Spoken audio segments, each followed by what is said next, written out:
not what your country can do. Kennedy has been shot. It needs to be self-evident that all men are created equal. Mr. Gorbachev, tear down this wall.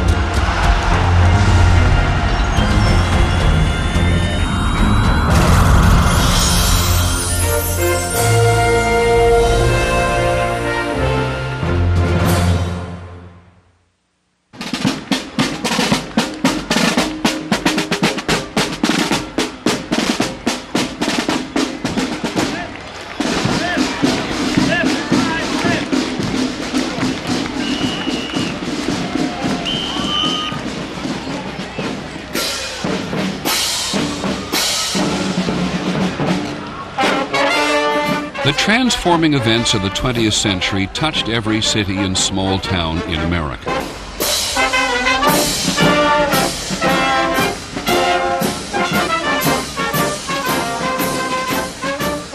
Annual celebrations, which children thrill to but can never fully understand, mark for another generation the historical reminders. How the town survived the Depression. How older people who walk among us unnoticed every day save democracy in the world.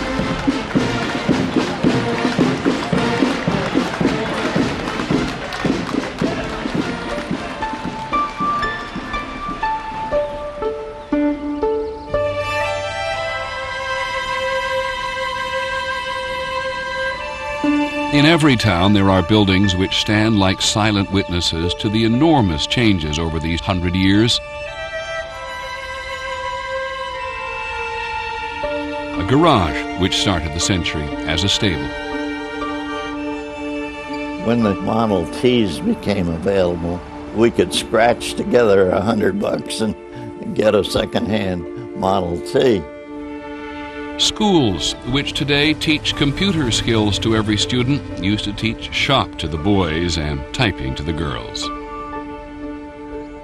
A school teacher said, just learn all you can about secretarial work. We can't expect women to get ahead in business. In some places, hometown coffee shops for more than half the century served whites only. People's attitudes had to be changed. And all it was the color of your skin, for Christ's sakes. It was the color of your skin that made the difference. Memorials along American main streets commemorate those who died on the European battlefields of World War I. Such terrible scenes. You grew up very quickly in surroundings like that. It was no longer freshman studies. It was the real world. From almost every hometown train station, men left for World War II. When your husband becomes an officer, you're an officer's wife. And you do not show any emotions when they go overseas. You hold it back no matter what. No crying. And we did that. It was tough, but we did it. Korea and Vietnam veterans returned to towns which looked the same, but they came back to a country which had changed. When I left, the only people that had long hair were lived in San Francisco, you know, and when I came home, my banker had long hair. When one New Jersey town held an all-class reunion in 1997, you could see in the attendees the sweep of the entire century. There were those who remember when the electric light was new, and those who were born after man walked on the moon.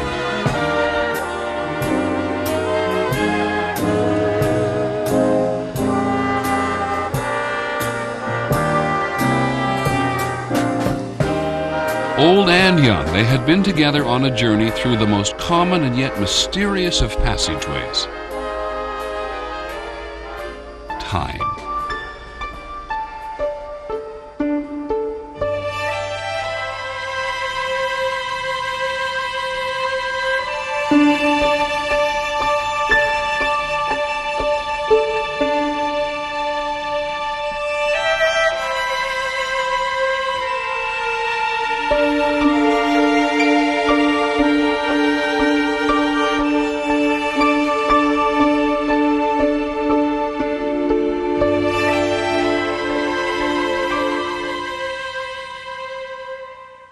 Unlike previous centuries where leadership was defined by royalty and other rulers, the 20th century, more than any other, was shaped by the will and actions of the common man.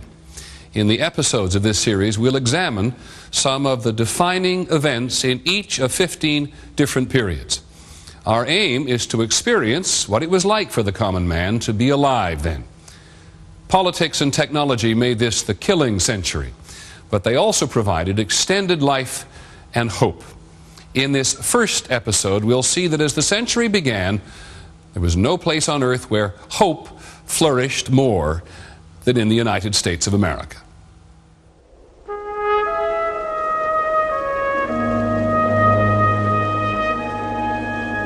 In 1900, in the countries of Central and Southern Europe, tens of millions of people were trapped in miserable lives.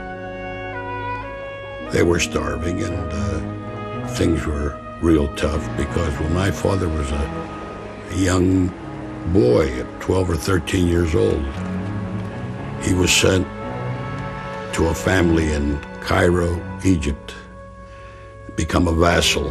That's what they did with their sons.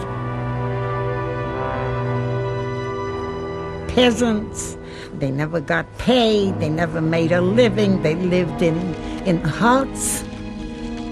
The Jewish people certainly were poverty-stricken. They didn't have a darn thing. My people came from peasants. My grandparents on both sides of the family came from Sicily. My mother's side of the family came from a town called Cimina. In the small villages, what was there? Oppression and no food. One place held the promise of a better future. My mother and father, they heard about America from others, and they knew that America was heaven. It was once in America, all problems would be solved. There would be food, there would be freedom, there would be no persecution. Freedom, freedom, an incredible word for those people.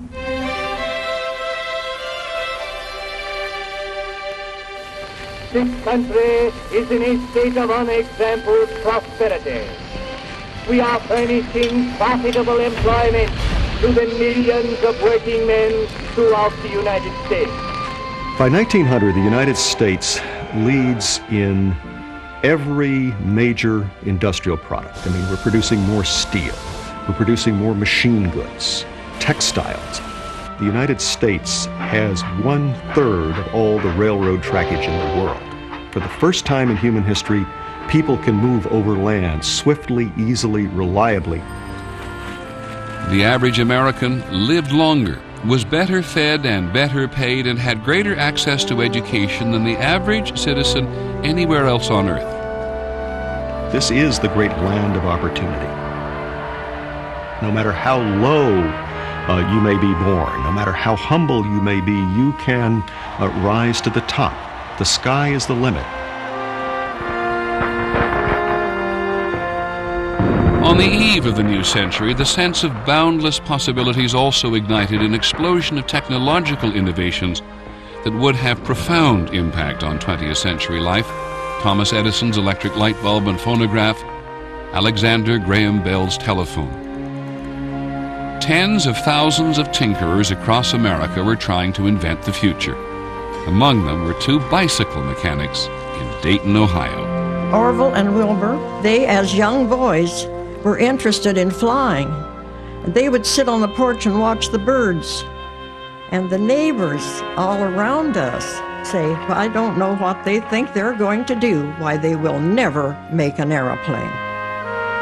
Mabel Greep and her sister Lorene lived next door to the Wright brothers. Well, my father found out some way that they were going to have a trial flight. So we got in the Surrey and we drove out to Huffman Prairie. I can hear Dad turn more than once and say, look, are you all paying attention to this? Now listen to me. You're going to remember this till your last day. When that plane took off the ground, people were speechless.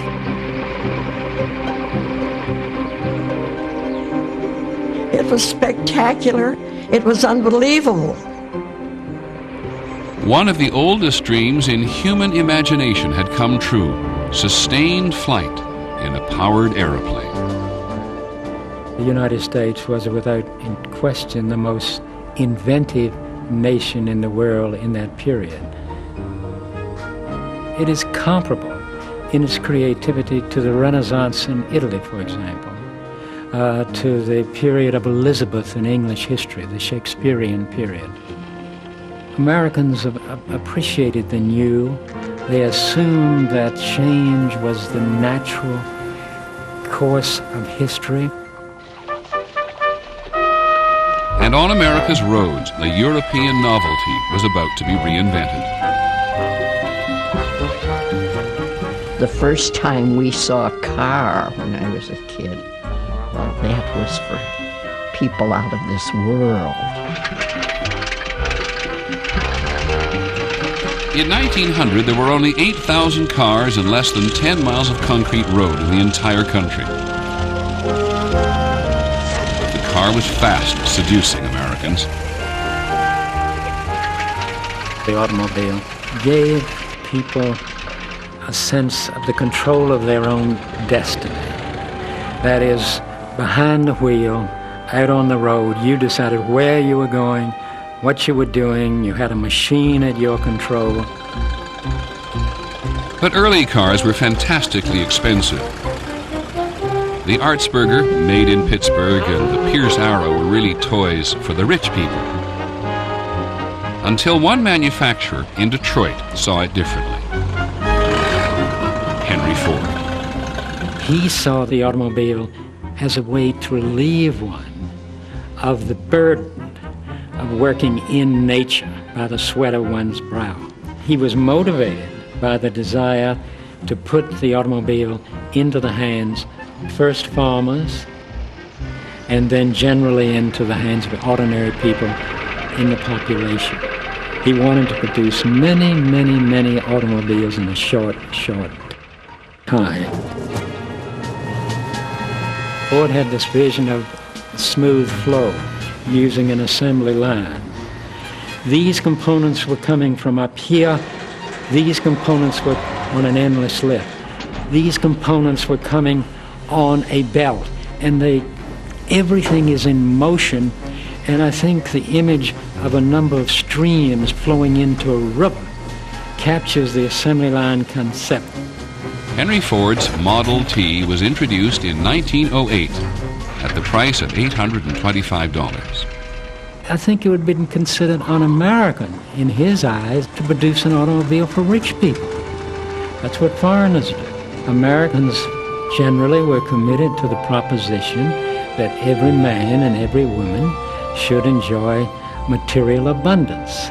That was the American spirit. That's America.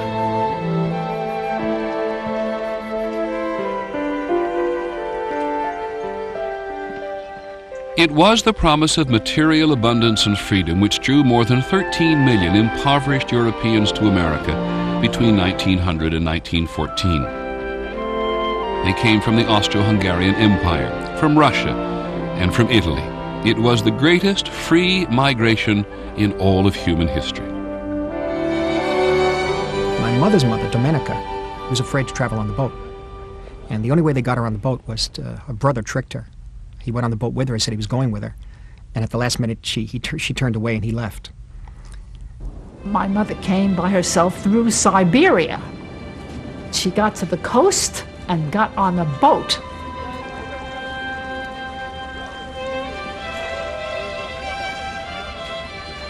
They were just sitting